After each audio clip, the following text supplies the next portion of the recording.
Olá, estamos chegando com o programa que leva até você as iniciativas empreendedoras, os resultados e prospecções das companhias listadas no mercado brasileiro. No BMC Business de hoje, nós vamos bater um papo com Mara Dias, diretora de Relações com Investidores da JHSF, uma empresa brasileira que atua nos setores de shopping centers, incorporação imobiliária, hotelaria e gastronomia e que tem como área principal de atuação e investimento o segmento de alta renda, com foco em atividade de renda recorrente, aquele dinheiro que entra no orçamento frequentemente com uma certa regularidade. A grande vantagem da renda recorrente é, sem dúvidas, a previsibilidade do ganho, o que ajuda a criar aquela sensação de tranquilidade e segurança na hora de organizar e manter as finanças. Além disso, sabemos e vimos em diferentes relatórios de organizações internacionais que os bilionários ficaram ainda mais ricos durante a pandemia do coronavírus, ou seja, o mercado de alta renda permanece no radar. Público-alvo da JHSF, que vamos conhecer melhor a partir de agora. Roda VT. Você já deve conhecer, ou pelo menos já deve ter ouvido falar na Fazenda Boa Vista, no Shopping Cidade Jardim, no Catarina Fashion Outlet ou no Fasano. Essas são as principais marcas da JHSF, companhia líder em negócios voltados para atender o público de alta renda no Brasil, com atividades em desenvolvimento e administração de projetos multiproduto únicos, inovadores e com alta percepção de valor por parte dos clientes, nos setores de incorporação, renda recorrente, hospitalidade, gastronomia e aeroporto executivo, ou seja, são negócios únicos para clientes especiais. Referência no mercado de luxo, a JHSF busca desenvolver projetos em segmentos em que se diferencie, servindo com qualidade e excelência os desejos do público-alvo, sempre com o propósito de surpreender, inspirar, transformar e realizar. É por meio da combinação da experiência de mais de 40 anos, com um olhar atento às novas tendências, que eles são capazes de criar produtos e negócios que sempre surpreendem os clientes, mas preservam até hoje o controle familiar e a gestão profissional. Esse é o modelo guia da empresa. O time da JHSF também cuida da sustentabilidade e pratica a inclusão social, criando um ambiente de trabalho favorável ao enriquecimento cultural e ao bem-estar da coletividade. E foi em 2007 que a JHSF estreou na B3.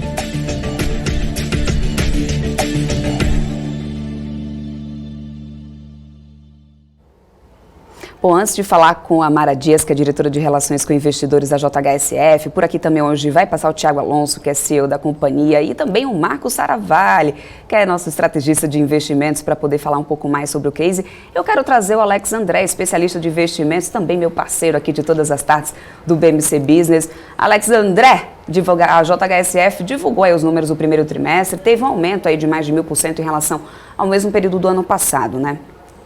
É isso mesmo, Débora, também colocando em perspectiva, né, os canais digitais, que também são uma grande vertente de crescimento da companhia, né, a parte do aeroporto, né, que teve aí a aprovação da ANAC também de expansões aí na parte de hangares, que estava mais de 100% ocupado, né, ou seja, agora com essa expansão também traz uma questão, quando a gente pega a movimentação também de abastecimento, número muito fortes, e também na parte de hospitalidade, né, também na parte de hotelaria, né, crescendo, né, ou seja, mostrando a recuperação, né, ou seja, da abertura, flexibilidade, principalmente sobre a parte, né, de lazer e também uma ocupação de uma taxa muito saudável, né, e na parte de malls também, na parte de shoppings também mostrando recuperação. Claro que o primeiro trimestre foi marcado por fechamento de lojas, mas também agora, na partir do segundo trimestre, a gente consegue enxergar números muito mais saudáveis de crescimento e recuperação, olhando para trás, né, o ano de 2020 foi um ano realmente muito difícil, mas em linhas gerais a companhia surpreendeu os analistas e vem sempre surpreendendo, né, Débora? Sempre os números são muito fortes em todas as linhas e o número consolidado também agradou bastante e fez os analistas ficarem cada vez mais confiantes no papel, né? Maravilha, Alex. Ainda teremos mais resultado dessa temporada de balanço por aqui daqui a pouquinho com o Alex, mas para entender melhor os números aí da JHSF e saber mais sobre os próximos passos da companhia, nós vamos conversar ao vivo com a Mara Dias, que é diretora de Relações com os Investidores da JHSF. Ela já está aqui com a gente, conectada. Eu já quero dar muito boa tarde para você. Muito obrigada pelo seu tempo, por estar aqui conosco, para poder conversar um pouco, esclarecer as dúvidas, claro, dos investidores e também falar um pouco mais sobre os números e próximos passos da JHSF. Seja bem-vinda aqui ao BMC Business, Mara.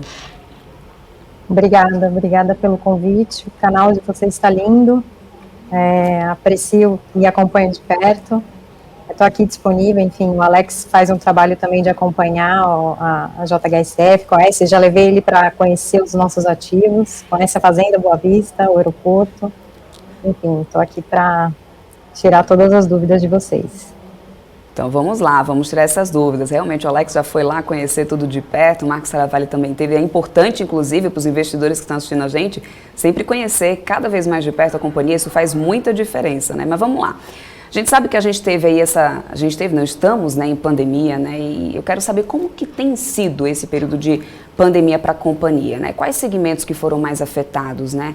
Quando que a gente deve enxergar uma total recuperação para a JHSF?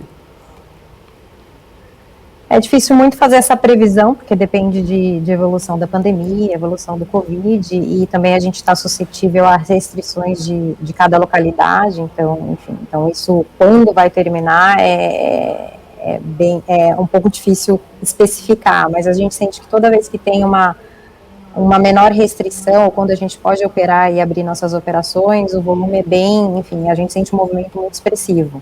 Então, toda vez no final do quarto trimestre do ano passado, a gente teve essa reabertura e teve movimento e performance até maior que 2019, quando não tinha nenhum tipo de restrição.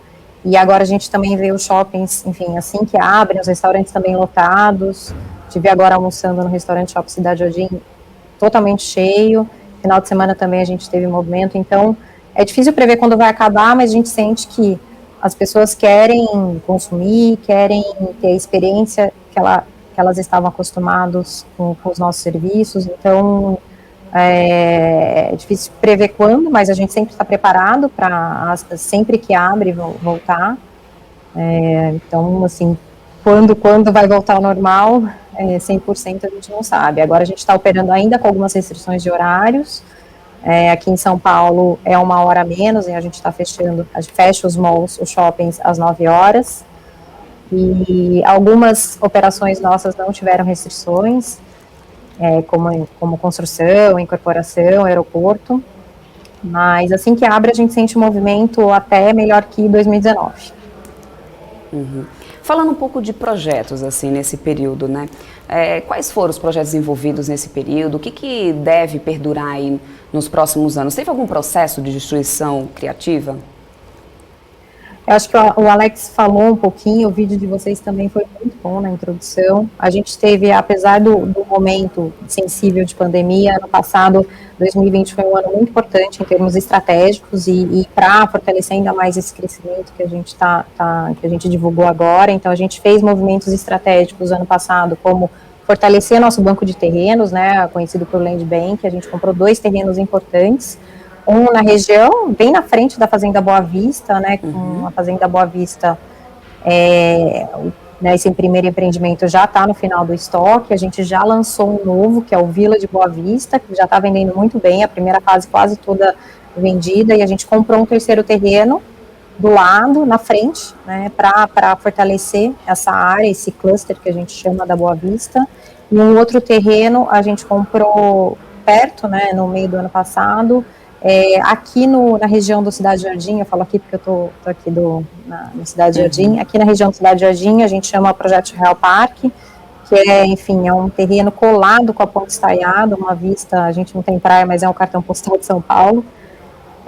A gente também fortaleceu a área de shoppings com a abertura de 2 novos shoppings, um no bairro dos Jardins, que é um local que a gente já estava presente em hotelaria e gastronomia, mas não tinha o braço de varejo, de fashion. Então, uma região importante aqui da cidade, que é a Haddock Lobo. É um shopping modelo bem moderno, muito parecido com as capitais europeias, que é no formato menor, onde as lojas têm menos estoque, mas com muita interatividade com o e-commerce. A gente abriu um shopping dentro da Fazenda Boa Vista, para atender esse cliente único e especial, enfim, que utilizou agora a sua segunda residência, muitos dele como primeira residência, precisava ter necessidade de consumo. A gente, na parte de gastronomia, a gente abriu 3 novos restaurantes, no modelo moderno, novo, que a gente tem, chamado Gero Panini. Criamos um produto novo, o Empório Selecione, que vende produtos de varejo gourmet, então todos os produtos que você encontra no restaurante ou nos hotéis você pode encontrar. Na parte digital também a gente teve muito avanço com o lançamento de de alguns apps, por exemplo, em Fazano, o próprio app, um app proprietário tanto de delivery de gastronomia como de reserva na hotelaria. O CJ Food, que é o entregas de restaurante, de refeições, a gente conseguiu atender esse cliente que estava em casa e o lojista que não podia operar, né, o dono do restaurante que não podia operar. Então, assim, a parte operacional a gente avançou bastante. Também a gente, no final do ano passado, a gente aprimorou a governança, a gente a gente elegeu 5 novos membros independentes. Hoje a gente é uma empresa, um controlador, com um percentual altíssimo de membro independente. 75% do nosso conselho é composto por membros independentes. Foi um aprimoramento muito importante para a governança. Na parte de estrutura de capital, reperfilamos dívidas, fizemos emissões longas.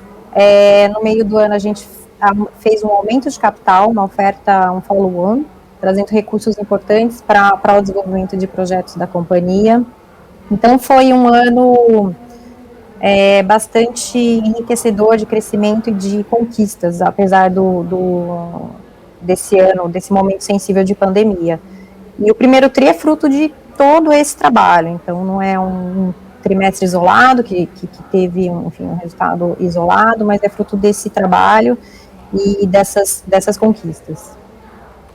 E como que está sendo estruturado o projeto da Vila XP no Parque Catarina? Em que pé que está o projeto? Assim? Entendemos que a venda do terreno deve ser incorporada aí nos próximos resultados, mas quanto de valor ainda pode ser gerado com a continuidade do desenvolvimento aí do parque? É isso mesmo, a gente vendeu um terreno para a XP Investimentos, a qual está fazendo a construção desse projeto deles, a Vila XP. Dentro desse terreno, a gente tem o próprio aeroporto executivo, né, adjacente, e a gente tem uma área que a gente chama de Catarina Town, ou Cidade Catarina em português, que a gente vai fazer um desenvolvimento imobiliário de uso misto. Então, a gente vai lançar faseado, a primeira fase ainda esse ano, a gente pretende lançar esse ano, de uso misto. Então, um pouco de incorporação, um pouco de comercial, incorporação residencial. Então, ainda tem um land bank importante lá. Eu acho que essa venda da Vila XP trouxe atenção para o land bank que já estava na companhia há muito tempo, adquirido. Então, esse é um terreno que já está dentro da companhia tem um tempo. E esse o que pode trazer de valor, né, respondendo a sua pergunta, realmente a gente tem um projeto lá que é bem importante. A gente vai fazer, como o nome diz, uma cidade tecnológica, sustentável, muito com uso misto, então para ancorar toda essa parte da região de São Paulo que vai crescendo. Então essa questão de você não ter a necessidade de estar, enfim, na São Paulo capital, mas a meia hora num lugar com muito verde, muita tecnologia. Exatamente na frente a gente tem o Outlet, Catarina Fashion Outlet, eleito, enfim, por anos consecutivos o melhor outlet do Brasil. Então tem bastante valor para ser tirado, né, desse terreno, dessa área. Uhum. Bom, eu queria chamar aqui o Alex André. Você falou sobre aeroportos, ele tem justamente uma pergunta, uma dúvida sobre isso, né, Alex? Vai lá, sou com você. Mara, muito obrigado aí pela disponibilidade, né? Sempre todo o time da JHSF, né? Deixar um grande abraço aqui para Cleidiane, né? Para Amanda, todo o time aqui de relação com investidores. Você também, Mara, sempre muito solícita, né? Respondendo todo mundo. E o grande Thiago Alonso, né? Também é um grande executivo fazendo um belíssimo trabalho. A pergunta para falar um pouco mais sobre o aeroporto, acho que tem 2 principais pontos, né? Você puder reforçar para todo mundo aqui, falar um pouco do diferencial competitivo do aeroporto, ou seja, a pandemia, ele trouxe um cenário totalmente diferente que as pessoas pensam na questão da aviação, ou seja, a aviação civil é diferente da aviação, né, privada, ou seja, das pessoas terem o seu próprio jato, né, ou seja, deixar de usar os aviões de carreira, e também a gente viu aqui, né, os hangares 100% ocupados, e também você falar um pouco mais, né, sobre essa aprovação da ANAC, ou seja, a ampliação do hangar, ou seja, o que vocês estão esperando aqui de capacidade, ou seja, também questão de abastecimento, como que funciona, dá um overview aí dessa parte de aeroporto, que é um projeto único, né, ou seja, realmente não existe um projeto como esse aqui no Brasil, provavelmente também ao longo do mundo são poucos projetos que são pensados no cliente, a gente até visitou, é um projeto bem bacana, né? É isso aí, Alex, você resumiu bem, é um projeto único no sentido literal da palavra, não tem aeroporto particular focado em aviação executiva no Brasil, então todos os aeroportos ou é concessão, ou ele tem uso misto, né, então assim, não tem esse modelo. Nosso cliente único especial, ele viajava, encontrava um tipo de serviço de altíssima qualidade que ele na volta ele não encontrava no Brasil, então a gente tinha um terreno com todas as condições para desenvolver o projeto, e como você mesmo ressaltou, no meio da pandemia a gente teve a ocupação atingida, né, 100% da ocupação, e como a gente tem área, terreno disponível, a gente fez essa expansão, e a ANAC autorizou a abertura no final do ano passado, e agora a gente está na fase de comercialização dessa capacidade que a gente recém lançou. A nossa expectativa, eu acredito que os próximos passos é a internacionalização. Ele já nasceu, né, no formato ou com esse objetivo de ser internacional, então, enfim, você não tem necessidade de parar no aeroporto para fazer a alfândega.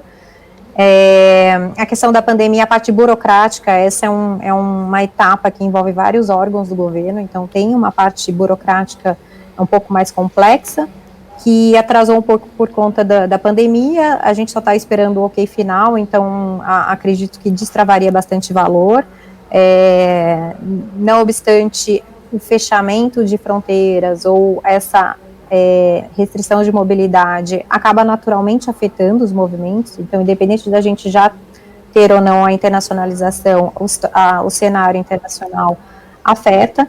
De todo modo, por ser nosso, uma operação própria, a gente teve essa flexibilidade que você comentou, a gente operou, continuou, não parou de operar, operou 24/7, com todas as medidas de saúde, mas flexibilizando, enfim, aquela qualidade ao cliente. O cliente, enfim, teve serviços de higienização, ele poderia, por exemplo, entrar com o carro, não ter contato com ninguém, ele não passa por um lobby ou uma área de embarque com muitos passageiros.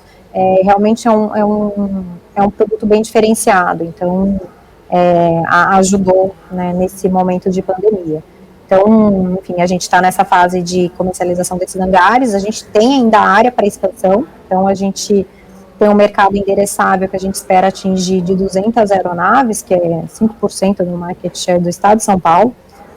O Brasil tem uma frota bem alta de aviação executiva, e a gente espera atingir com essa hangaragem, com os hangares que a gente vai seguir. Então, a internacionalização é um fator que deve estar para sair. Eu acho que é o que realmente de novidade que teria. Maravilha. Eu quero trazer agora para o nosso bate-papo o Marco Saravalli, ele que também tem dúvidas aqui, ele que também quer conversar um pouquinho sobre o case, ele também conhece muito bem de perto, não é isso, Marco Saravalli? Boa tarde para você, seja sempre muito bem-vindo aqui ao Business. Boa tarde, Débora, boa tarde, Mara, tudo bom? Olá, Marco, tudo bem? Eu estou bem melhor agora, né, com a sua presença aqui com a gente. Que bom, obrigada, me sinto lisonjeada.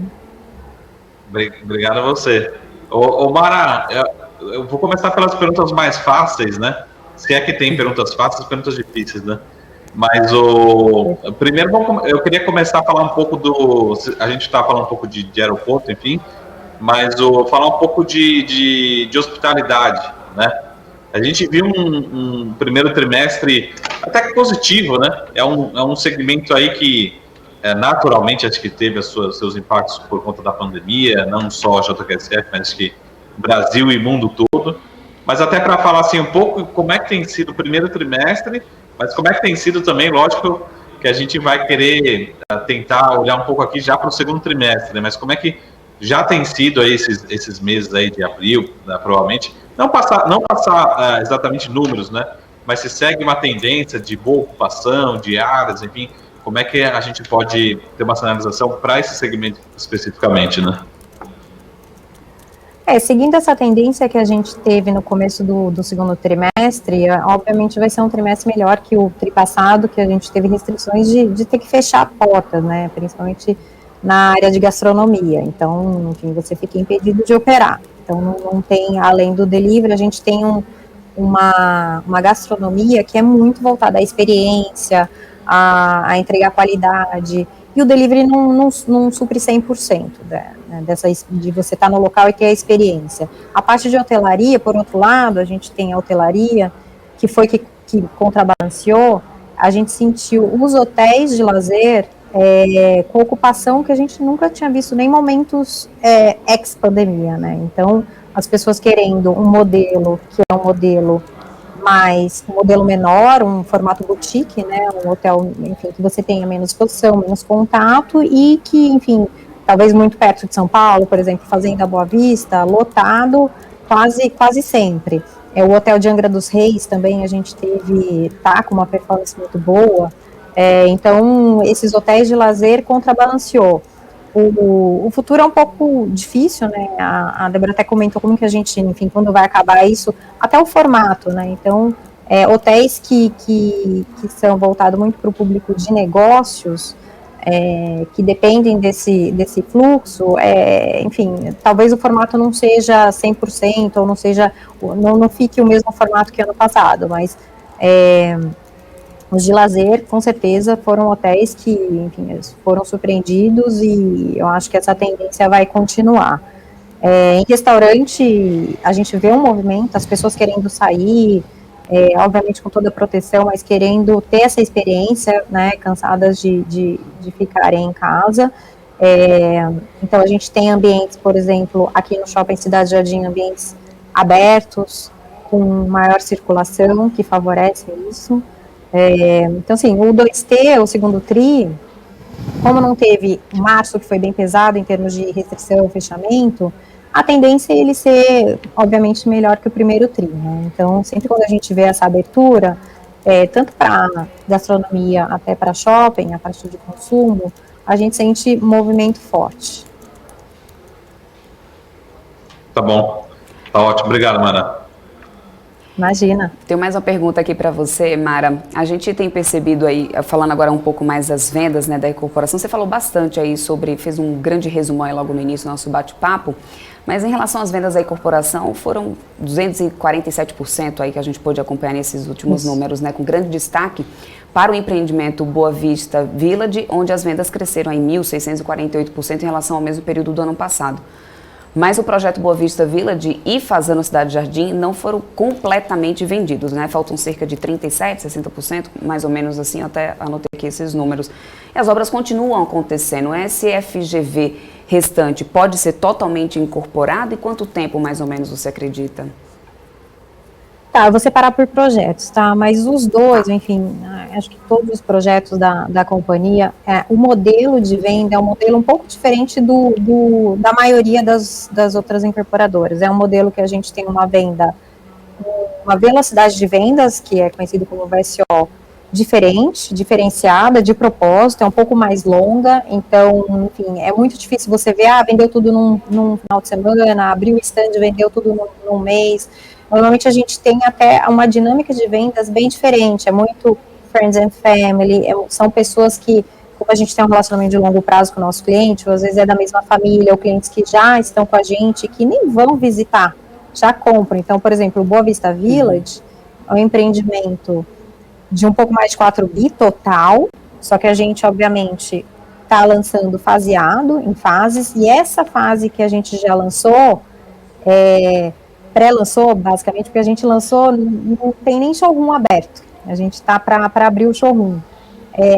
Essa primeira fase a gente teve um sucesso de vendas de, enfim, quase 70%, está quase toda vendida, uma primeira fase, sem ao menos, enfim, as pessoas não fazem nem questão de visitar porque conhecem a nossa qualidade, sabe que qualidade é excelência, é um dos nossos valores. Então, é um empreendimento que ele vai ser faseado, então é um empreendimento que compõe o Complexo Boa Vista, ele é adjacente à Fazenda Boa Vista, Ele vai ter amenities novos, como uma piscina de onda, um complexo piscina de surf, um complexo de tênis, e essa primeira fase a gente acabou de lançar e, enfim, acabou de lançar, foi um pré-lançamento, a gente fala, porque nem stand de vendas a gente abriu oficialmente.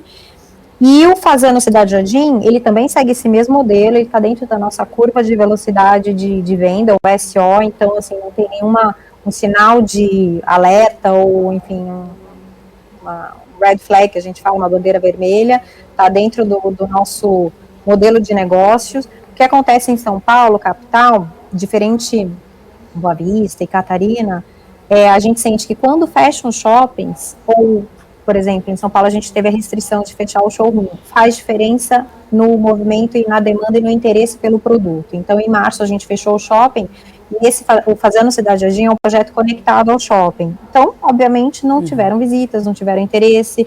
Então, a velocidade realmente cai no momento de restrição, mas nada que não saia da nossa velocidade de venda. A gente está confiante no projeto, um projeto bem inovador, com um serviço de hospitalidade, conectado a um dos shoppings mais fashion do Brasil. Então, enfim, não sei se esclareci sua pergunta.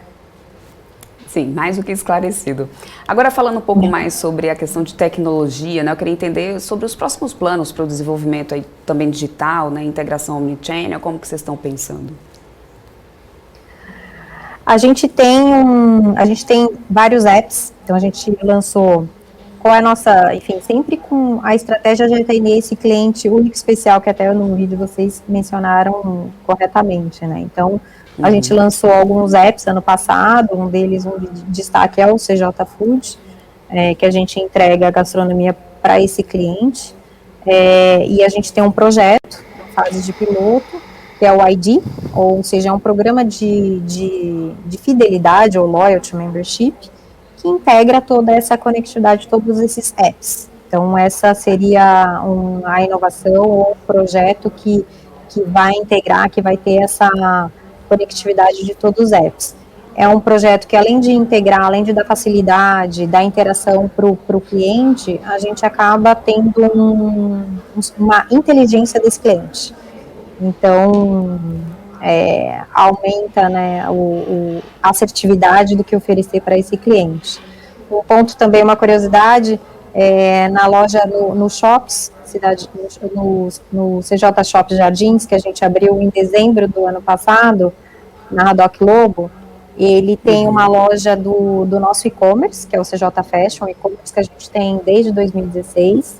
É uma loja que a gente tem uma nomenclatura curiosa chamada Feed Digital, que ela une o digital com o físico. Então, você tem a possibilidade de fazer compras e, não quero levar sacola porque eu estou caminhando pelos jardins, entrega em casa. Então, eu faço pelo QR Code e ele manda direto para casa. E é um modelo de shopping que nem eu falei no começo, com tamanhos de lojas menores, com estoque menor, mas que tem conectividade com e-commerce. Então, eu consigo lá experimentar uma camiseta branca, só que eu quero a lilás, então eu compro através do e-commerce. Agora, falando um pouco mais também de crescimento da companhia, pensando um pouco mais para frente, assim, você acredita que há espaço para um crescimento inorgânico? A gente tem alguns projetos que a gente chama greenfields, ou seja, não são expansões de atuais ativos ou inorgânicos. A gente tem tanto as expansões dos atuais shoppings, que é os principais, é o Shopping Cidade Jardim, São Paulo, e o Catarina Fashion Outlet, e a gente tem alguns novos projetos. Então, nesse projeto que eu mencionei na sua pergunta anterior, o Boa Vista Village, ele vai ter um shopping para atender as pessoas que, enfim, que vão estar morando ou que, enfim, visitando, para atender os moradores da região. No outro terreno que eu também mencionei no começo da nossa conversa, o Real Parque, também vai ter um shopping muito com mix de serviços para atender 6 torres residenciais que compõem esse projeto.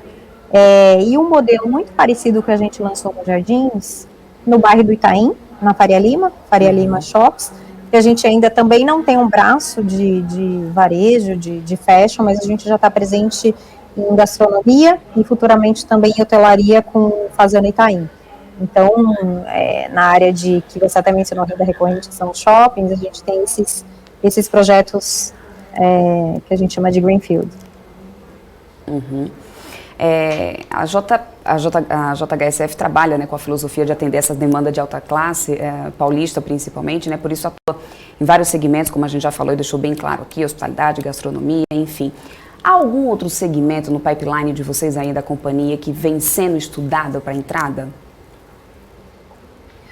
Não, a gente tem esses 4 segmentos que a gente vai crescer dentro desses 4 segmentos. O que acontece? A gente escuta muito o cliente e desenvolve dentro do produto. Então, os nossos projetos, eles são multiuso. Como que é multiuso? Então, eu dou a solução de moradia, eu preciso da solução de consumo. Eu consigo colocar um shopping, foi o que a gente fez dentro da Fazenda Boa Vista, uma solução de gastronomia. Eu implemento um app de CJ Food, então, essas novas iniciativas que a gente teve sempre são dentro desses segmentos, mas são novas iniciativas, novas frentes, então é para atender esse cliente. Então, enfim, dentro dos 4 segmentos e iniciativas que precisam atender o cliente, a gente estuda e analisa se faz sentido. Quero trazer de volta aqui o Marco Saravalli, ele tem mais perguntas, Mara. O Marco. Ô Mara, boa tarde, tudo bom? Agora vamos para as perguntas um pouco mais difíceis, né? Mas uma pergunta acho que bastante comum, que é em relação ao GPM, né? Então, acho que principalmente, se me corrija se estiver errado, ali, né, mas na renda recorrente, em shoppings, a gente tem visto de todos os lados, né? Shopping centers, aqui a gente tem fundos imobiliários, né? E eu queria entender como vocês, assim, por exemplo, como é que tem sido a negociação, né, desse repasse ou negociação dos lojistas, enfim, quando vem esse indicador, né? Como é que fica realmente esse relacionamento, né, com o lojista? Chega lá e fala, o lojista está aqui 30% para você, né? Se você não quiser, realmente tem mais gente que no seu lugar. Como é que está sendo esse repasse ou não? Aceitação? É uma negociação? Enfim, até para um período que é um período, acho que único, né, que a gente está vivendo nas nossas vidas aí de pandemia, né? Lógico. Marco, o lojista, a gente encara o lojista como um cliente, então é uma relação de parceria, né? A gente gosta muito do mix que a gente tem nos nossos shoppings, então, o lojista faz parte dele, a gente quer preservar, valorizar, enfim, então ele é um parceiro. A gente vê isso muito caso a caso. A gente não tem, enfim, tantos shoppings, a gente não tem shoppings espalhados pelo Brasil todo, a gente consegue fazer isso de caso a caso, e a gente sente que tem uns que precisam mais, outros que precisam menos, então é muito caso a caso. A gente não teve nenhum tipo de vacância por conta de pandemia, a gente conseguiu preservar o mix.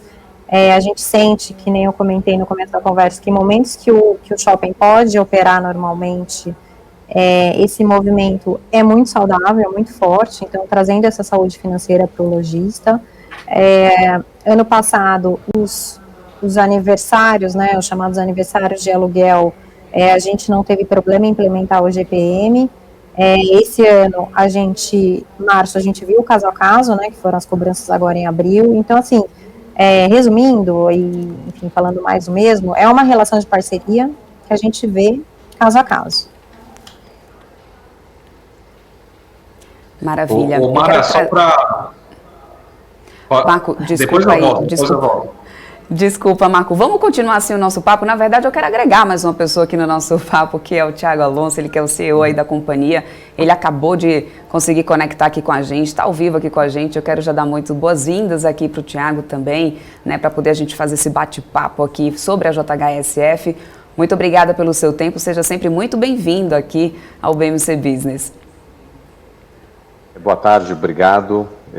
Estou aqui só acompanhando esse bate-papo aí da Mara com vocês e parabéns mais uma vez a todo o time da BMC pelo trabalho que vocês estão fazendo. Se a gente puder aqui agregar alguma coisa, estou à disposição. Maravilha. A minha próxima pergunta para ela, eu vou acabar fazendo para você, na verdade, eu ia focar um pouco mais, né, nessa questão de shoppings e restaurantes, e tentar explorar um pouquinho mais esse lado, Thiago, eu ia perguntar para ela, porque a gente tem visto aí que realmente foram realizadas aberturas e reaberturas né, abertura de novos estabelecimentos aí por vocês, mas eu quero entender se ainda tem demanda suficiente para continuar nesse processo de abertura, visto que a gente ainda está nesse processo de recuperação e tudo mais, economia. Vocês acreditam que dá para poder continuar com essa demanda de abertura de novos estabelecimentos? Não tenho a menor dúvida. Assim, uma certeza que a gente tem é que mais cedo ou mais tarde a pandemia como um todo, ela de alguma maneira ela vai se resolver e as pessoas vão voltar a ter o desejo de comer em restaurante, de frequentar shopping center. E o que eu estou falando não é um achismo. Eu acho que a gente teve uma experiência interessante, que foi o segundo semestre do ano passado, mais particularmente o quarto trimestre, onde a gente mais estava com um cenário de normalidade do que um cenário de hiper restrição, como talvez tenha sido mais o primeiro trimestre agora do ano de 2021. E o que a gente viu foram os fluxos nos restaurantes, os fluxos nos nossos shoppings voltando com força, e a gente continua acreditando que esse é o comportamento que as pessoas estão tendo em países que já estão mais avançados que o Brasil nessa questão da reabertura das suas economias. Então a gente tem olhado muito para o que está acontecendo em Israel, muito para o que está acontecendo nos Estados Unidos, até porque nos Estados Unidos a gente tem dois projetos que estão acontecendo nesse momento na cidade de Nova York. Então, o que a gente viu acontecer aqui em São Paulo, aqui no Brasil, é bastante encorajador, e o que a gente está vendo acontecer nesses outros mercados igualmente. Então, acho que a gente como empresa, a gente normalmente toma as nossas decisões olhando médio, longo prazo.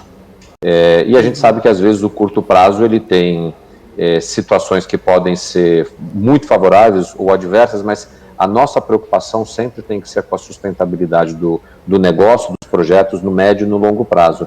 E a gente acredita que para o tipo de projeto que tem no pipeline, que é a abertura de novos restaurantes, que é a abertura de novos shopping centers, isso vai estar maturando num momento mais perto do que é o normal do que um momento anormal. Então, acho que cometem erros pessoas que estão tomando decisão de fazer ou deixar de fazer, pensando só na questão da pandemia. A pandemia é passageira. O modo de viver das pessoas certamente vai mudar, mas não o suficiente para inviabilizar qualquer um desses negócios que a gente está olhando. Maravilha. Então, olhando claro, queria entender um pouco mais da tua visão, e nada melhor como você, como CEO da companhia, acredito que essa visão a longo prazo é muito importante para os investidores. Como que você vê a JHSF do futuro, daqui a 10 anos, por exemplo? Eu vejo uma empresa que vai seguir focada no público de alta renda, vejo uma companhia que vai seguir priorizando qualidade e excelência dos seus produtos. Sigo vendo uma companhia que vai continuar desenvolvendo produtos contemporâneos, produtos que visem entregar para o cliente mais qualidade de vida.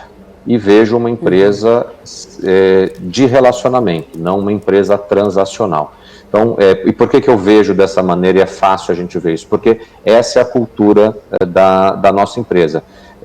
A gente é uma empresa que tem 50 anos de idade, é uma empresa que tem uma parcela expressiva do nosso time, que é essa geração de millennials. Então, o trabalho que a gente está fazendo junto com essa geração de executivos da companhia mais novos é de seguir esse caminho que a companhia desenvolveu e que ela acredita que é sólido, que é respeitar o relacionamento com o cliente, investir nesse relacionamento, desenvolver soluções de melhoria de qualidade de vida, sem perder de vista que a entrega disso tudo tem que ser feita com qualidade e excelência. Não vejo a companhia perdendo essas características no futuro, muito pelo contrário, mas certamente uma transformação aqui ou ali vai acabar acontecendo com os produtos e serviços que a companhia entrega para os seus clientes, mas acho que isso faz parte da modernização e da atualização que qualquer companhia precisa patrocinar o tempo inteiro em cima dos seus produtos e serviços. Maravilha. Eu quero trazer aqui para a nossa tela também o Marcos Saravalli e também a Mara para poder a gente continuar batendo aqui esse papo. Tem algumas dúvidas também aqui do pessoal no chat, mas vamos lá, vamos bater esse papo aqui. Marcos Saravalli, eu sei que também você tem perguntas aqui para o Thiago. Oi, Thiago, boa tarde. Obrigado pela disponibilidade, pela presença.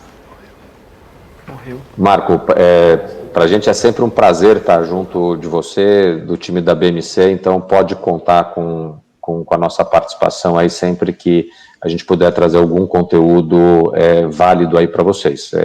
Peço desculpa pelo meu atraso em entrar, eu tive um pequeno problema aqui, mas já está tudo resolvido, importante a gente tocar essa bola para frente aí. Com certeza. O conteúdo aqui para a gente é sempre importante, sempre é válido. Mas, Thiago, fazer as perguntas aqui um pouco mais difíceis, né? Eu fiz algumas mais fáceis para a Mara, deixar as mais difíceis para você. Mas eu queria aproveitar que está o CEO aqui da companhia, mas para a gente falar um pouco dos projetos da companhia, além daquilo que a gente consegue enxergar, né? Então, por exemplo, vou dar um exemplo, o Boa Vista, a gente consegue enxergar aqui, o Village, a gente consegue enxergar, mas a gente conhece também que a JHSF tem um banco de terrenos, né? Fez algumas aquisições com projetos além de 2022, né? Vamos dizer assim, né?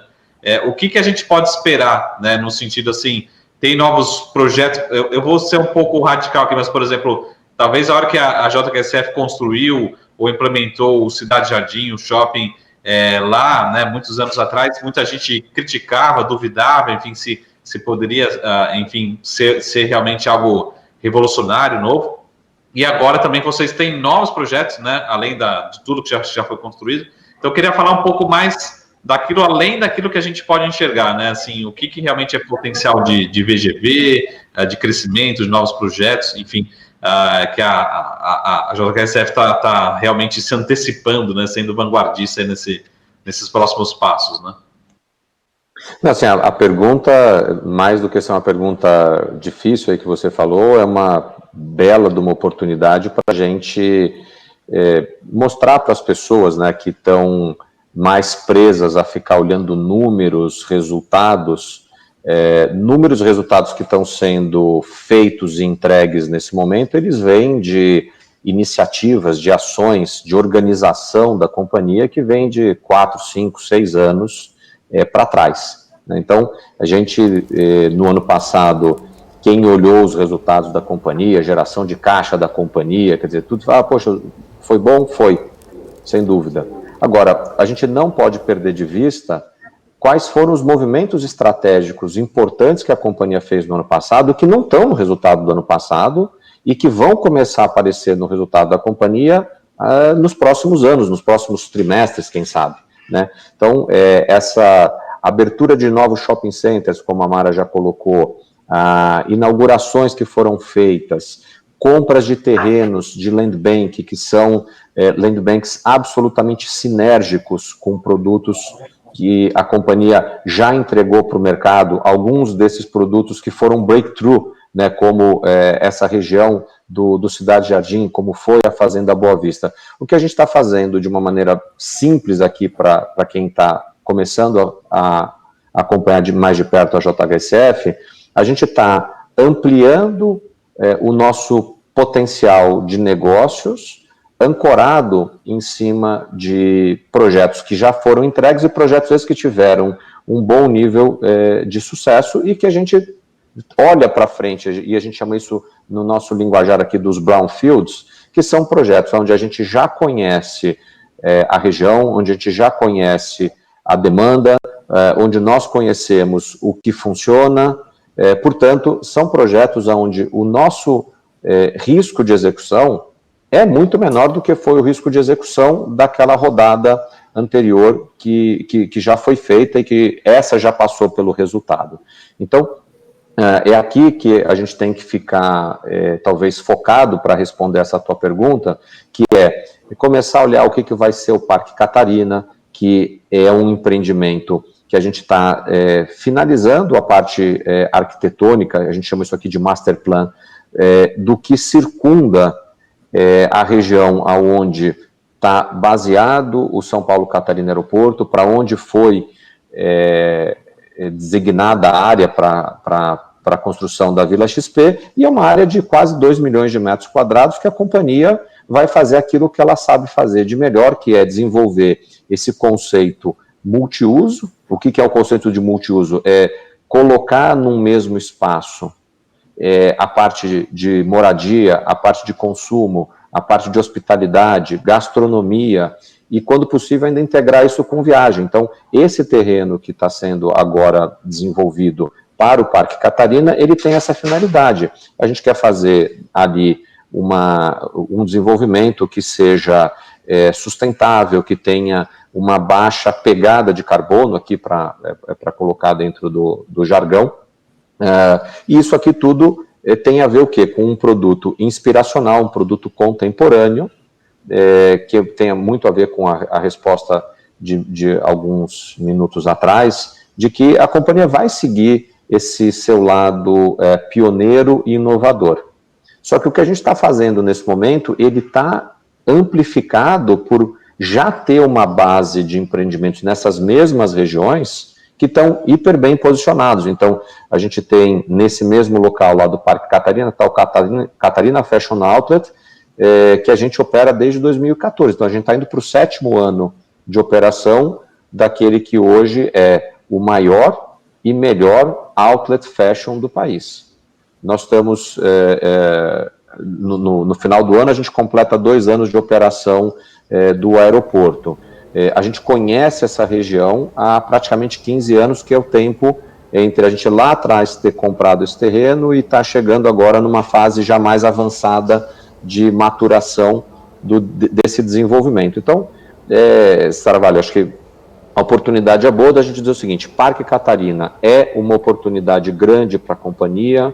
Se a gente pegar esses 2 milhões de metros quadrados e fazer uma conta do que ele pode se traduzir em termos de VGV, a nossa estimativa interna, ela aponta para cerca de 15 bilhões de reais. Então, tem dinheiro suficiente ali para a gente focar o desenvolvimento dessa área e seguir entregando para os nossos clientes qualidade e excelência através dessas soluções mais completas do multiuso. Se nós olharmos para a região da Boa Vista, nós, há 2 anos atrás, fizemos o lançamento do Boa Vista Village. O Boa Vista Village, ele hoje já é uma área importante do ponto de vista de geração de vendas para a companhia, portanto, também é um motor importante na geração dos nossos resultados, e ele dá sequência à Fazenda Boa Vista.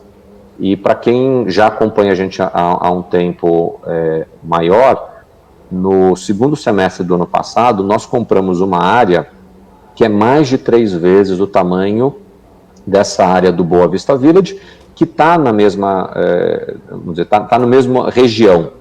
Né? Quando eu digo mesma região, é um de frente para o outro. Né? Então, o que a gente vai fazer ali? Dar sequência a esse processo de crescimento do polo, do complexo da Boa Vista.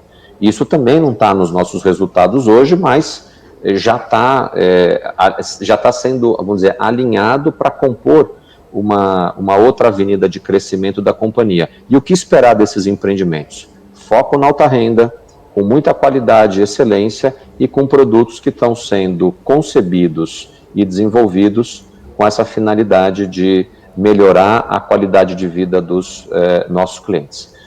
Falar da cidade de São Paulo, nós no ano passado, 2 anos atrás, lançamos o Fasano Cidade Jardim, dentro desse complexo do Parque Cidade Jardim. Então é a 11ª torre que nós lançamos dentro desse empreendimento, porque as outras 10 torres foram bastante bem sucedidas do ponto de vista de solução para os nossos clientes, e a gente viu que tinha espaço para fazer esse lançamento. Apesar da gente ter um pouco mais de land bank dentro dessa região, nós vimos no ano passado uma oportunidade de comprar um terreno de quase 35 mil metros quadrados, que está a 2 minutos de carro da onde fica esse complexo, esse empreendimento, para fazer o quê? Para fazer mais produto voltado para esse público, numa região da cidade que a gente conhece muito bem, uma região que atrai esse perfil de cliente que a gente trabalha, por oferecer uma qualidade de vida muito alta como entorno. As principais escolas da cidade estão nessa região, é a região muito bem servida por hospital, e uma região que, com o próprio desenvolvimento do centro econômico de São Paulo, ele se deslocou vindo em direção da onde a gente tem esse land bank todo. Então, acho que olhar para uma empresa, olhar para um investimento, é ter uma visão do que vai acontecer. A gente dirige o carro muito mais olhando para frente do que olhando para o retrovisor. E acho que quando a gente divulga números, a gente está mostrando o retrovisor. Agora, perde, vamos dizer, a habilidade de dirigir aquele que só olha retrovisor e que deixa de olhar para frente. E o olhar para frente, eu acho que a gente consegue dividir melhor com todo mundo, com oportunidades como essa pergunta que você nos fez. O Thiago, só fazer uma última provocação, Débora, coisa rápida. Pode ir. Vocês tiveram vários projetos que foram entregues antes do prazo, né? Ou antes do prazo, ou as outras fases foram entregues antecipadamente. Como é que você está vendo todo esse banco de terrenos aí, toda essa demanda por projetos únicos, exclusivos, né? Você acha que realmente a gente pode acelerar essa entrega, né? Esses novos projetos, realmente antecipar? Assim, sei lá, eu vou chutar aqui com os números, trazer 2023 para 2022, em todas essas potencialidades da companhia, né? Assim, Saravalli, eu estou confortável, como aqui quem está falando em nome da empresa, com relação a gente olhar o cenário macro e, em cima daquele cenário macro, procurar trazer para quem quer entender o que pode acontecer a transparência máxima, né? Então, a gente procura trabalhar já nesse cenário de transparência máxima. Horas a gente erra porque entregou mais rápido, horas a gente vai errar porque entregou um pouquinho mais devagar. Mas acho que o importante é entender, numa visão de filme, o que é que está acontecendo, né? Então, eu acho que a gente tem bastante coisa acontecendo na companhia. Felizmente, é uma companhia que tem um time hiper dedicado a atender os nossos clientes da melhor maneira possível.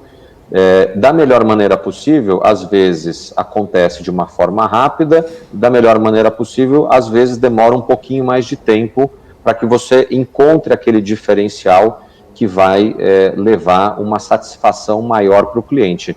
Então, acho que assim, a gente olha isso aqui como uma busca pela perfeição na execução, priorizando, acima de tudo, a satisfação do cliente. Maravilha. Eu quero trazer aqui uma pergunta aqui só dos nossos telespectadores que estão aqui no chat, Thiago. É o Isley que ele está fazendo uma pergunta aqui, ele está dizendo o seguinte: eu quero saber se pensa em fazer um follow-on em médio prazo.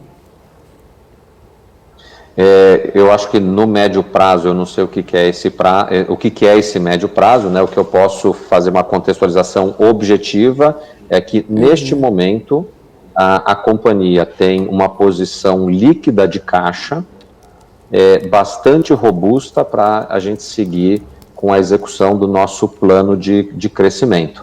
Então, Wesley, acho que a gente tem que tomar aqui no nosso processo de comunicação, a gente não fala muito sobre questões de hipóteses de futuro, né?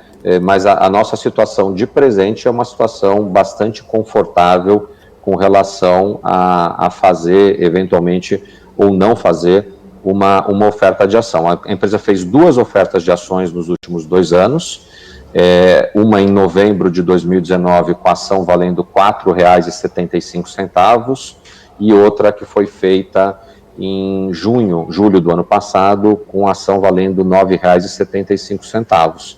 Então, o que eu quero dizer com isso daqui? É que a gente soube fazer, ao longo do tempo, uma entrega de projetos, uma demonstração de que tinha uso para o capital da companhia. Com isso, a gente recebeu um voto de confiança dos nossos investidores, e o que a gente está fazendo é executar o nosso plano. Acho que nada do que eu trouxe aqui em termos de informação, nada do que a Mara falou aqui em termos de informação, difere de um planejamento que foi dividido com esses investidores em 2019, em 2020, e que a gente vai seguir atualizando vocês. A menos que surja alguma coisa que não está hoje no nosso radar, que seja transformacional do ponto de vista de um movimento inorgânico, para tocar o plano que a gente tem aí na mesa, a gente tem bastante conforto com o capital que tem em caixa. Bom, e eu quero dizer para você, tanto para você, Thiago e Mara também, que sintam-se à vontade também para usar esse espaço aqui do BMC Business para poder usar como canal aí de comunicação com os investidores, para poder trazer qualquer nova informação também. Essa é a ideia aqui do nosso canal, é aproximar cada vez mais os investidores aí das companhias, né, para que a gente consiga falar um pouco mais do que além do óbvio, né, como o próprio Marco Saravalli falou, além do que apenas falar sobre números ou olhar para o retrovisor, como você muito bem respondeu aí para a gente, Thiago. Então, sinta-se à vontade, aconteceu qualquer coisa, tem uma novidade, também pode falar com a gente. Olha só, tem um espacinho no BMC Business, vocês são sempre muito bem-vindos aqui para poder falar diretamente com os investidores. Muito obrigada pela presença e pelo tempo, tanto seu tempo, Thiago, como você, Mara. JHSF será sempre muito bem-vinda aqui. Muito obrigada. Obrigada, Débora. Obrigada, Marco. Débora e Marco, é mais uma vez um prazer. Eu acho que assim, o que é gostoso da gente conversar com o Saravalli, que o Saravalli é um cara que pensa fora do óbvio, né? E como ele pensa fora do óbvio, ele dá também para a gente a oportunidade de fazer uma comunicação fora do óbvio, e acho que dessa maneira só enriquece aí o conteúdo do canal de vocês, que eu não canso de elogiar. Acho que o trabalho que vocês estão fazendo é um trabalho excepcional. Vocês viram uma lacuna de negócio única e estão fazendo um trabalho com excelência. E são valores que cruzam bastante bem com o nosso, né? Então, para a gente é sempre muito, muito gostoso estar aqui com vocês. Mais uma vez, obrigado pela oportunidade. Sim, vamos usar. Se a gente começar a abusar, avisa. Imagina, de forma alguma, sempre bem-vindas. Débora, eu queria só complementar que a gente segue disponível nos nossos canais, enfim, só para ressaltar, o Marco e o Alex, eles fazem esse trabalho muito bem feito de análise, mas quem quiser contato direto, só ligar, só entrar também no nosso site, mandar um e-mail para o ri@jhsf.com.br, e a gente vai ter o prazer de responder. Maravilha, então o pessoal está assistindo aí, já anota. Maravilha, obrigada, pessoal.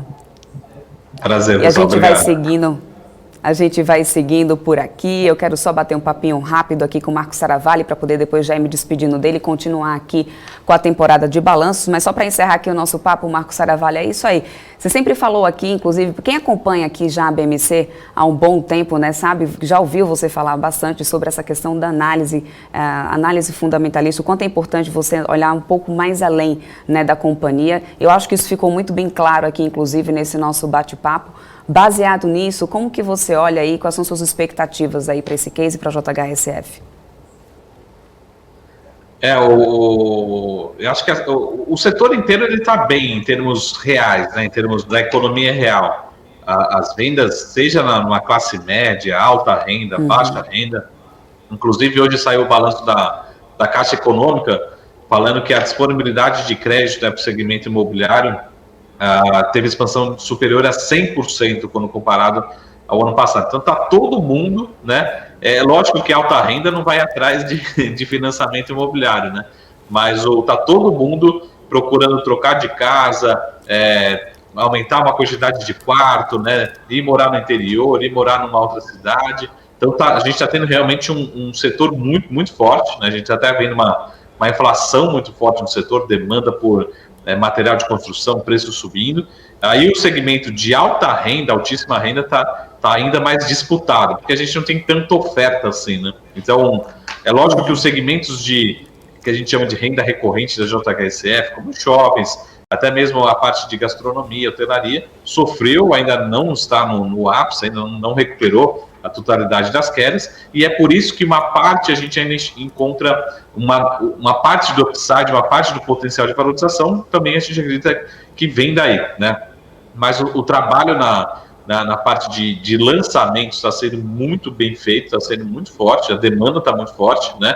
É lógico que tem um trabalho da empresa, mas a companhia também está sabendo aproveitar esse momento, que é um momento propício para vender, né? Ou seja, favorável, né, para a venda de produtos de alta renda, e eles estão conseguindo surfar. E como eu sempre falei, né, desde ali do começo da crise, desde o ano passado, eu falei, pessoal, os ativos de alta renda, né, em crises, primeiro, eles tendem a sofrer menos, e segundo, eles tendem a sair mais rápido da crise, né, como a gente está vendo aí, os números muito fortes, né, então é um papel que, lógico que sempre, todas as companhias, acho que sempre tem pontos de risco, sempre tem pontos para melhorar, mas é um papel que os números realmente são surpreendentemente fortes, né, em termos de crescimento. Ainda a gente vê grande potencial de valorização no ativo, e deve continuar ao longo, pelo menos, anos de 2021, 2022, deve continuar essa tendência de forte crescimento, né? Maravilha, senhor Marcos Saravalli. Muitíssimo obrigado pela sua presença aqui, por participar aqui com a gente no BMC Business.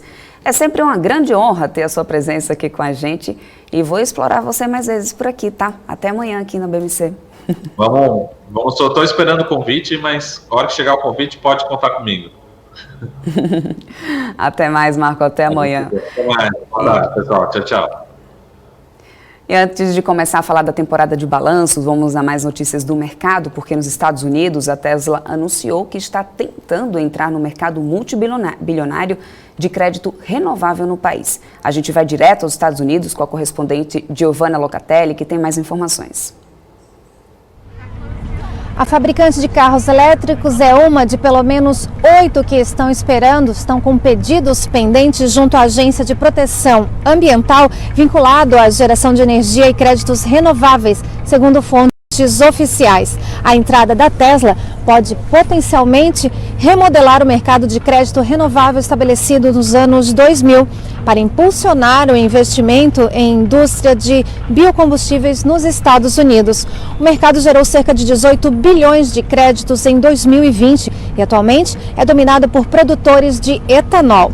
A entrada da Tesla provavelmente estaria ligada à produção de eletricidade associada ao biogás.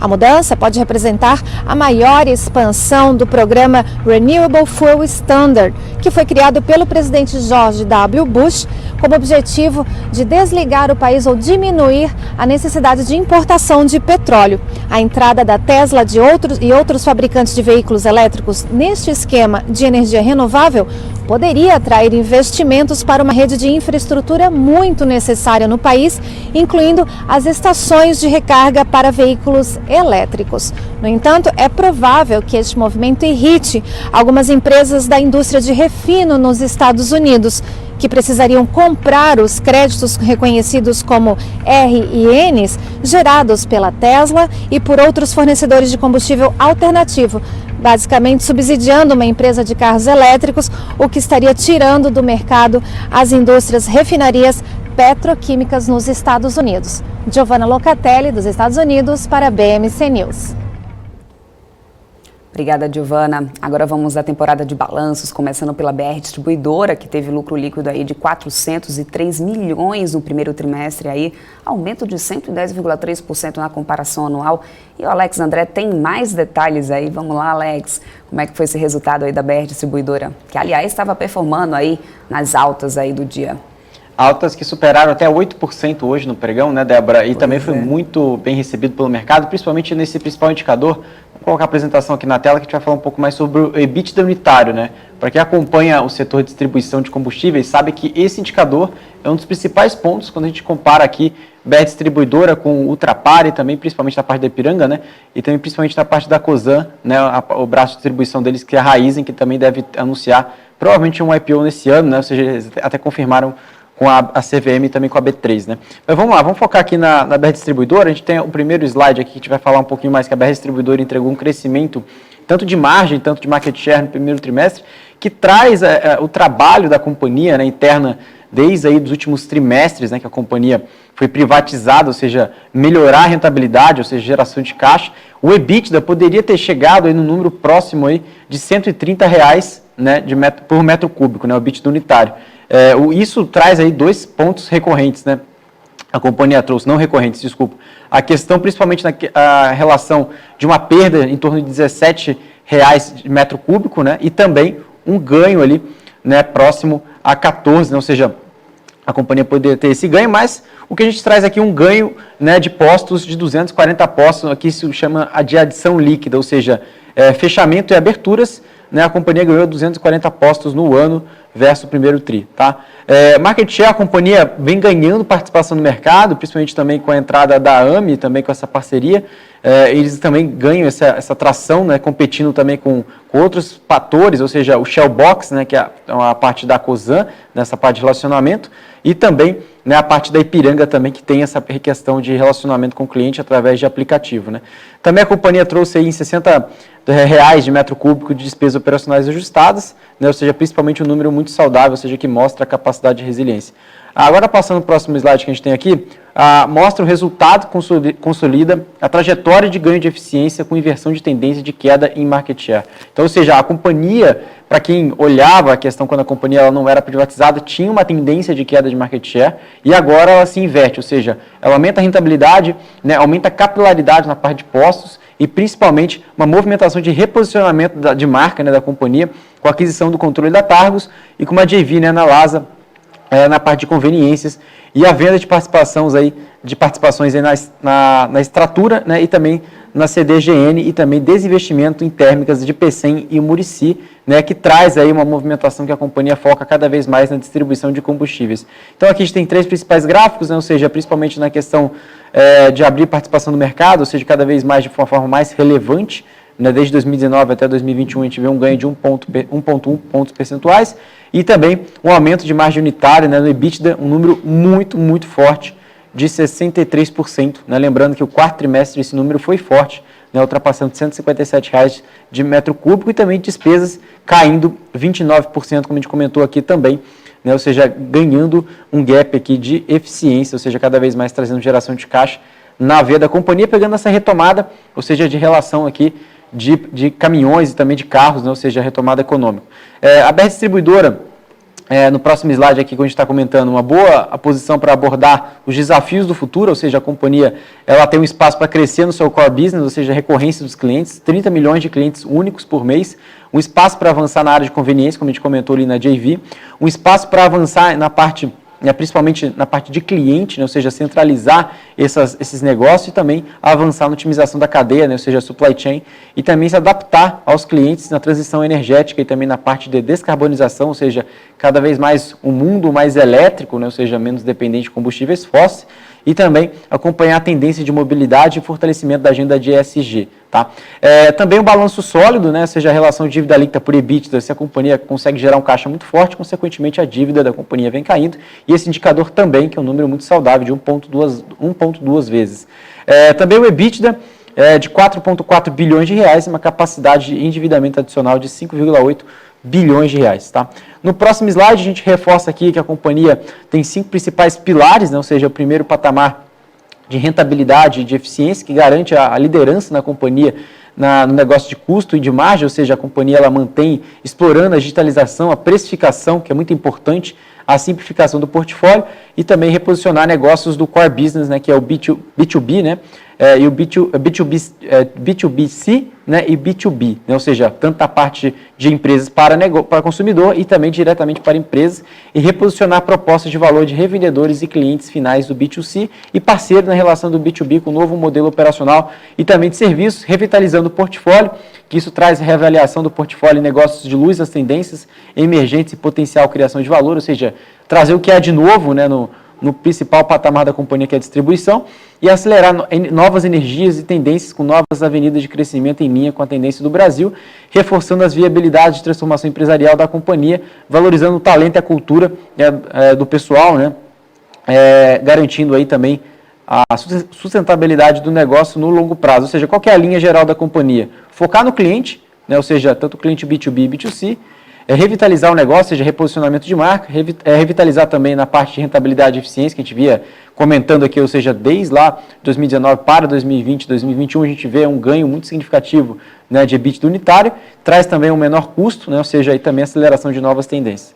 Então aqui no próximo slide a gente tem diversas opções, né, ou seja, que a companhia traz como impacto em resultados de curto e médio prazo, como a redução de custeio, né, ou seja, uma redução recorrente de 450 milhões de reais por ano, né, ou seja, 200 milhões de reais em planos de saúde, 250 milhões de reais em redução adicional a implementar, plenos em 2022, e na precificação eles têm a iniciativa de pricing de combustíveis e lubrificantes a partir do segundo trimestre, e também maior competitividade de resultados da BR e também a rede de postos. Na redução de custo de transporte, né, ou seja, eles reduziram em torno de 90 milhões de reais por ano, né, plenos em 2022, expandindo o programa iniciado em 2019, em varejo, né, com a JV com a Lasa, um modelo operacional com lojas próprias, além de franquias, que traz um reposicionamento como varejo de proximidade, com mais de 1.000 lojas físicas em 5 anos, e também cultura e ESG, acelerando a transformação orientada por resultados e também a parte sustentável do negócio. E na parte de tradings, né, novas tendências de energia, ou seja, o avanço de trade de derivativos, estruturação de trade de etanol, transformação de segurança de suplemento, maximização do supply chain através de ativos e de opcionalidades geradas por sua posição short, e também a parte de lubrificantes, expandindo cada vez seu negócio, né, até a própria Cosan vem fazendo isso, né, e também a otimização de canais e avaliação de parcerias, incremento de 100 milhões de reais por ano de EBITDA em 2022 versus 2020, isso que a companhia vem olhando.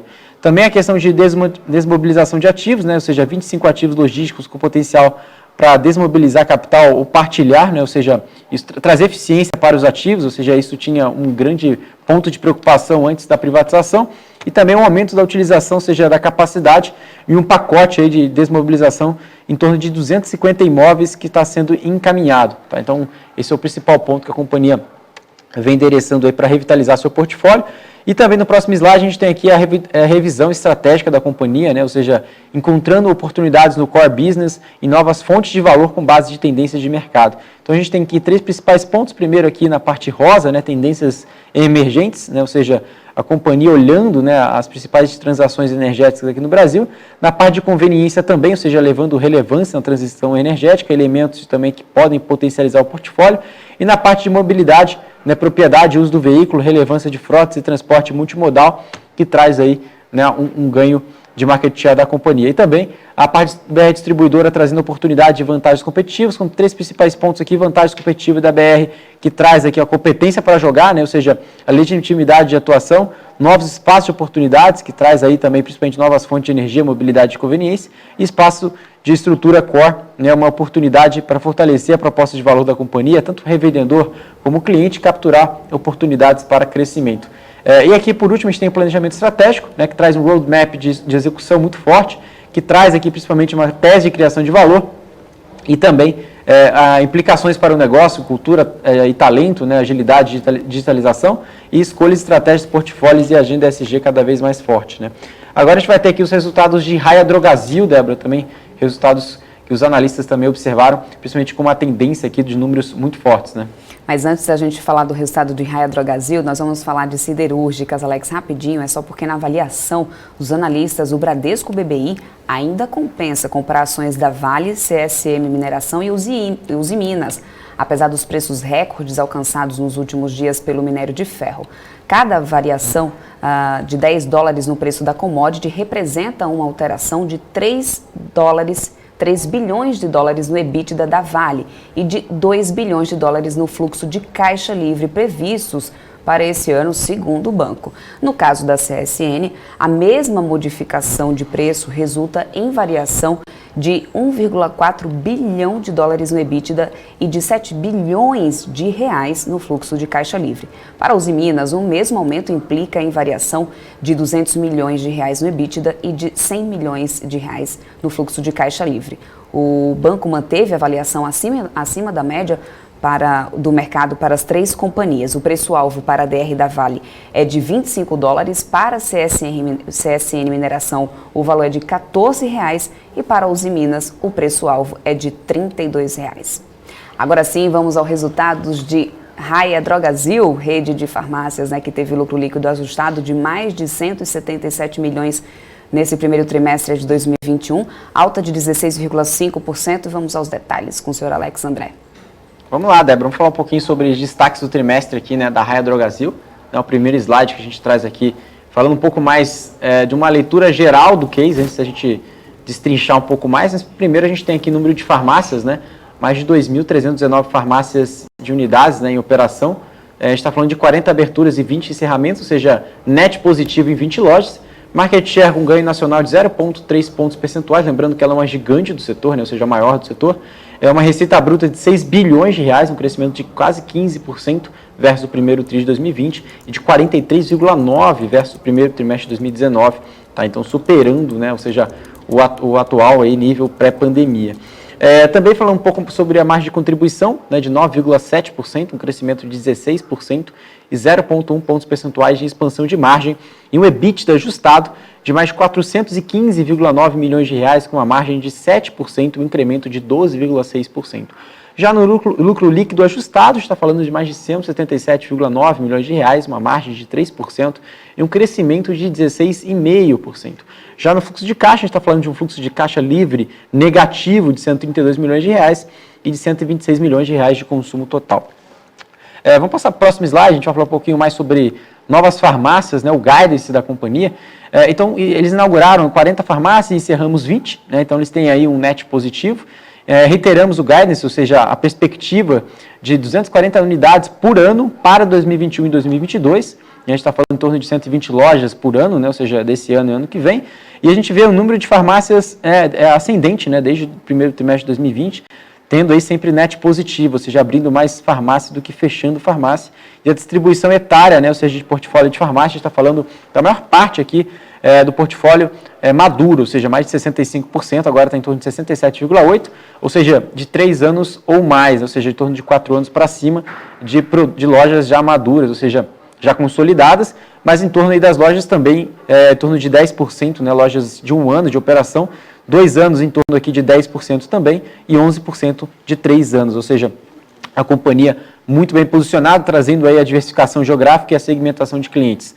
Agora aqui no próximo slide a gente vai entender um pouco mais sobre a presença da companhia para 418 cidades no primeiro TRI, com 88% das aberturas com modelo de popular e híbrido, para atender a classe média expandida, né? Ou seja, a gente vê aqui o número de municípios com farmácia cada vez mais ampliado desde o terceiro trimestre e também do primeiro trimestre de 2018, uma composição da rede do perfil, principalmente farmácias nobres também ganhando muito espaço, né, encolhendo referente a 2018, mas ganhando espaço a partir de 2019, e farmácias híbridas também ganhando um espaço grande, né, apesar de ser um maior pipeline aqui da companhia em 44%, chegou a ser maior no primeiro trimestre comparado ali ao primeiro trimestre de 2020, mas farmácias populares também continua, né, no menor patamar ali em 23%, né, comparado aqui principalmente na abertura dos últimos 12 meses do primeiro trimestre de 2021, e farmácias nobres e supernobres estão agrupadas, tá? Assim como as populares e as superpopulares nesse gráfico para todo mundo entender, e também as aberturas elas desconsideram a aquisição da Onofre, tá? Então é bacana deixar esse ponto aqui. Falando um pouco mais sobre market share no próximo slide, a gente vai entender um pouco mais que o market share atingiu 14,1% com um ganho de 0,3 pontos percentuais, e eles firmaram contratos com ingresso aí no Acre e também Roraima, enfim, os 3 principais aqui estados do Brasil, expandindo a presença por todo o Brasil. Tá? A gente está falando aqui no total de 2.319 farmácias, sendo 1.002 drogarias Raia, 1.317 drogarias, né, farmácias da Drogazil e também mercados futuros, né, ou seja, principalmente aqui no Paraná e também em Santa Catarina, Rio Grande do Sul e também no Rio de Janeiro, né, que tem uma participação de aumento de market share. A gente vê aqui também uma parte, né, de abertura, a gente vê que o market share é penalizado pelo aumento do sell-in em função da pré-alta, né, os players que não reportam demanda, e também na visão de sell-out, registraram um ganho de 1,7 pontos percentuais nacionais e 0,6 pontos percentuais em São Paulo. E a gente consegue entender um pouco mais sobre a participação de mercado de farmácias, tanto no primeiro trimestre, que está, né, num gráfico em cinza, e também no verde na parte do trimestre de 2021, a gente observa, né, um ganho de participação de mercado de farmácias forte no Nordeste também continua também ganhando, né, no Centro-Oeste também, mas de uma maneira bem flat, como assim o Centro-Oeste também e o Sudeste, e também São Paulo perdendo em torno aqui de 0,3 pontos percentuais, e no Brasil como um todo, né, subindo 0,3 pontos percentuais no consolidado, tá? Isso é interessante para a gente ver como que está a penetração e o crescimento dos seus negócios. Aqui também a gente tem um pouco mais falando sobre a receita bruta, que cresceu 14,9% no primeiro TRI, 14,4% no varejo, né, e também a companhia trouxe o OTC, que foi destaque, puxando por itens relacionados ao Covid-19, ou seja, a companhia ela trouxe um crescimento muito forte, tanto de receita bruta, né, de mais de 5,9 bilhões de reais, e um mix de vendas também, que a gente consegue entender um pouco mais sobre, né, OTC, genéricos, perfumaria e marca, né, ganhando relevância ao longo dos trimestres. Tá? Aqui no próximo slide, a gente traz aqui as lojas maduras, que cresceram 4,6%, né, o calendário aqui, né, de menos 1,2%, mesmo com a alta base do primeiro TRI 2020, uma performance bianual crescente com estabilidade em abril, incluindo o ajuste de calendário. Então a gente vê aqui o crescimento das lojas maduras crescendo, né, ou seja, saindo de 8% ali, indo para 14% de crescimento, e também o crescimento das mesmas lojas, né, ou seja, a companhia saindo do patamar negativo no segundo trimestre e indo para um crescimento mais de 23,3%, mais abaixo aqui do número do quarto trimestre, mas em abril também superando, né, ou seja, um número muito forte, né, também de crescimento da companhia, ou seja, mostra a recuperação da demanda por aqui. Também crescimento da venda consolidada, né, acho que não é uma grande novidade, a companhia também observa um número muito forte, ali 35,5% somente no mês de abril e 14,9% uma queda referente ao quarto TRI, mas ainda em linha com retomada de fluxo, lembrando aqui que o segundo TRI foi o pior momento da companhia, né. Falando um pouco mais sobre, no próximo slide, os canais digitais atingiram uma penetração de 7,7 pontos percentuais, de porcentagem, né, ou seja, 7,7%, superando o patamar do segundo TRI, ou seja, o segundo TRI realmente foi um número muito ruim e a companhia, a partir daí, ela conseguiu recuperar com o esforço aí que eles fizeram para melhorar a experiência de multicanalidade, né? Então a gente tem aqui o primeiro gráfico que fala sobre penetração de canais digitais, como a gente falou aqui desse número, 7,7%, e também cidades motorizadas, com entregas motorizadas, né, que é o Ship from Store, também crescendo aqui com mais de 354 unidades, um salto enorme comparado ao quarto trimestre de 2020. Downloads acumulados em apps, o que reflete, né, a omnicanalidade desde lá do primeiro TRI, que chegou a 2 milhões de downloads, agora estamos próximo a 10 milhões de downloads, né, um crescimento de quase 5 vezes. Aqui também a gente tem o EBITDA, né, no próximo slide. A gente fala aqui que o EBITDA, né, a geração de caixa operacional, totalizou em torno de 415,9 milhões de reais no trimestre, dá um crescimento de 12,6% versus o primeiro trimestre de 2020, com uma contração de 0,1 pontos percentuais em função do aumento do G&A, né, ou seja, os gastos gerais e administrativos. Então a gente tem aqui a parte digital, Marketplace Saúde ganhando força, né, ou seja, mesmo na parte de despesa, ou seja, mostrando a capacidade que a companhia precisa inventar, ou seja, novas iniciativas na parte tanto de varejo e também na parte de marketplace e também na parte de marketing, para também ampliar a capacidade, ou seja, a alavanca operacional da companhia, e também não tem uma grande novidade no crescimento de despesas gerais e administrativas nessa relação desses três principais fatores. Aqui na questão do EBITDA, né, a gente destravando um pouco esse número, a gente tinha falado em torno de 5,6 bilhões de reais em receita bruta, com EBITDA de 420 milhões de reais, com uma margem de EBITDA de 7,5%, e na parte de farmácia a gente está falando mais de 411 milhões de reais, ou seja, a maior parte da companhia está ligada na Raia Drogasil Farmácia, ou seja, 411 milhões de reais de 420, com uma margem de EBITDA de 7,3%, ou seja, realmente a companhia crescendo, né, ou seja, ganhando market share, participação e também rentabilidade. Aqui a gente tem um pouco destravando um pouco mais esse número do fluxo de caixa livre, né, no próximo slide, que a gente fala um pouco mais que esse número foi negativo, 132 milhões de reais, como a gente comentou lá no primeiro slide, né, falando um pouco mais sobre a companhia nos destaques, com 126 milhões de reais de consumo de caixa total, com uma alavancagem de 0,6 vezes e 0,1 vezes menor. Então, ou seja, realmente a companhia está numa posição de caixa muito boa, né, ou seja, a gente traz aqui na parte de investimentos também números saudáveis, ou seja, principalmente maiores, claro que o primeiro trimestre de 2020, isso não é uma grande preocupação, mas principalmente a gente vê aqui alguns números, né, de fluxo de caixa total, né, ou seja, com consumo de caixa de 126 milhões de reais, como a gente comentou, e também a companhia segue com uma dívida líquida ajustada e também, né, muito saudável, e também uma relação entre dívida líquida e EBITDA, ou seja, esse número que a gente sempre retrata aqui em patamares muito, muito saudáveis, comparando quando a gente olhava daqui para trás, né. E também falando um pouco mais sobre um outro próximo slide, a gente fala aqui do desempenho do trimestre, a perspectiva para esse ano, né? Ou seja, a companhia ela vê um desempenho de vendas e rentabilidade, como a gente vinha comentando, apesar de uma base forte aí de comparação, as lojas maduras cresceram com a inflação, incluindo ajuste de calendário. A visão acumulada de 2 anos, a receita bruta seguiu acelerando, atingiu em torno de 43,9%, e canais digitais chegaram a mais de 7,7% do varejo, com tendência de aceleração. Eles realizaram quase 2 milhões de testes de Covid, né, 1,9 milhão de testes de Covid, desde maio de 2020, ou seja, 1 milhão de testes no primeiro trimestre de 2021, e margem em linha com o primeiro trimestre de 2020, em que pesem a base de comparação e o calendário de desfavoráveis e as perspectivas também para o ano aqui de 2021, um crescimento de receita em abril de 35,5% no ano, em função da base fraca de comparação, e um crescimento bianual em abril em 41,6%, em linha com o primeiro trimestre de 2020, quando ajustado pelo efeito calendário de menos 1,3%, como a gente comentou, e participação digital em abril acima da média no primeiro trimestre de 2021, ou seja, realmente a companhia cada vez mais está digitalizada, por isso que a gente vê aqui o aumento até do G&A para esse sentido, e o aumento de preços permitirá repor a inflação e atender ter uma tendência sólida de vendas e também ganhar margem, né? Isso que a companhia precisa e vem fazendo isso ao longo do tempo, né? Aqui a gente vai passando para o próximo slide, que a gente fala aqui um pouco mais sobre o Marketplace, né, o Raia Drogasil Marketplace, que avança na construção do Marketplace de produtos de saúde. Então a companhia cria fundações, inicia operações de caráter piloto. Então a gente tem aqui o piloto no site iniciado drogaraia.com.br em novembro de 2020, o início da operação do app Droga Raia em janeiro de 2021 e operação com 84 sellers, mais de 18.1 mil SKUs, ou seja, produtos versus aí 12 sellers e 1.2 mil SKUs, ou seja, cresceu essa base de uma forma muito, muito forte, tá?